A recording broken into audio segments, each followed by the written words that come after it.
Pocket Sharma এটা নাকি অনেক ভাইরাল। আমি একদমই পিছনে সবসময় পড়ে যায় সব কাজে। তা আমিও আজকে বানায় ফেললাম পকেট শর্মা। আমি নিজের মতো করে বানাইছি। যদি আমার রেসিপি দেখে কেউ বানাইতে পারে, একদম বাসায় থাকা উপকরণ দিয়ে আমি আজকে বানাইছি। এখানে আমি আটা নিয়ে নিছি, তারপরে এখানে আপনার ইস্ট আর স্বাদ মতো লবণ আর চিনি দিয়ে দিছি, দিয়ে হাত দিয়ে ভালো করে শুকনো উপকরণ মাখায় নিলাম। এখন এই যে কুসুম গরম পানি দিচ্ছি, কুসুম গরম পানি দিয়ে আমি হাত দিয়ে ভালো করে এটা মাখায় নিব। এই যে আমার এটা মাখানো হয়ে গেছে, আবার আমি একটু তেল দিয়ে, সাদা তেল দিয়ে আপনার ভালো করে এটা মাখায় নিব। এটা যদি ভালো করে মাখানো হয় তাহলে রুটিগুলো খুব সুন্দর ফুলে। তা আমি এখানে আপনার এটা মানে রেস্টে রাখছিলাম 2 ঘন্টার মতো। রেস্ট থেকে বের করে আমি এটা ছোট ছোট করে লেচি কেটে নিছি আর একটু বেলে নিছি। বেশি পাতলা করা যাবে না, একটু মোটা করে রুটিগুলা বানিয়ে নিতে হবে। তা আমি এখানে ফ্রাই প্যানে এগুলা ছেঁকে নিচ্ছি। এগুলো কিন্তু খুব সুন্দর ফুলবে। এই ফুললি আপনার পুরটা আমি এদিকটা বানায় নিব। এই যে এদিকে আমি পুরটা বানায় নিচ্ছি। এখানে পেঁয়াজ দিয়ে দিলাম, তারপর একটু তেল দিয়ে দিলাম। পেঁয়াজটা একটু নরম হইলে আমি চিকেনগুলো দিয়ে দিব। একদম বাসায় থাকা উপকরণ দিয়ে কিন্তু আমি আজকে এগুলো করতেছি। আপনারা যে কোনো মানুষই এটা করে খাইতে পারবেন চেষ্টা করলে। তো আমি এই যে এখানে চিকেনগুলো দিয়ে দিছি।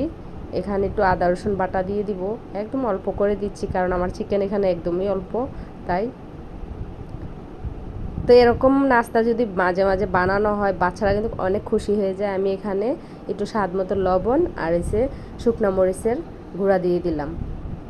তো এখানে যে একটু চিলি সস দিয়ে দিলাম। এটা না দিলেও সমস্যা নাই, চিলি সস, সয়া সস এগুলো না দিলেও কোনো সমস্যা নাই। আমি বাসায় আছে বিদায় আমি দিচ্ছি। তা আমার রুটিগুলো দেখেন মাশাল্লাহ কত সুন্দর ফুলছে। এই রুটিগুলো কিন্তু এভাবে চা দিয়ে খাইতে অনেক মজা। তা আমি জাস্ট আজকে পকেট শর্মা বানাবো, তাই এটা বানিয়ে নিচ্ছি। তো এখানে আমার চিকেনটা হয়ে গেছে, আমি সালাদ কেটে নিছি। আপনারা চাইলে আরও সালাদ দিতে পারেন, অন্য ধরনের সালাদ, কিন্তু আমি 2টা দিয়ে আজকে বানাচ্ছি। তো আমি এখানে ভালো করে চামচ দিয়ে একটু এগুলা মিশিয়ে নিচ্ছি। আর এখানে আমি একটা সস বানাইছি, এই সসটা এখানে দিয়ে দিলাম।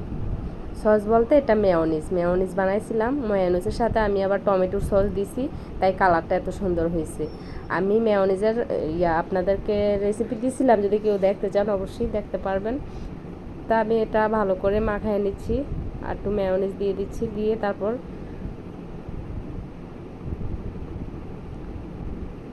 এটা খাইতে কিন্তু অনেক মজা হয়েছে। বিশেষ করে আমার বাচ্চারা অনেক খুশি হয়ে গেছে। আর বাইরের খাবারগুলো থেকে যে ঘরের খাবারগুলো খুবই হেলদি হয়। আমি দেখেন ছুরি দিয়ে খুব সুন্দর করে কেটে নিচ্ছি, কেটে এগুলো কেটে এক সাইডে রাখতেছি। তারপরে যে আমি একটা একটা করে পুরগুলা দিয়ে দিচ্ছি, পুরগুলা দিয়ে যে পরিবেশন করে দিব বাচ্চাদেরকে।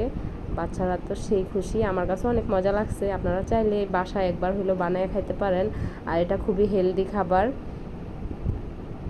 বাচ্চাদেরকে হেলদি খাবার খাওয়ানোর চেষ্টা করবেন সবাই। আমিও মাঝে মাঝে খাওয়াই, সবসময় খাওয়াইতে পারি না। জাস্ট সবাই ভালো থাকবেন, আল্লাহ হাফেজ।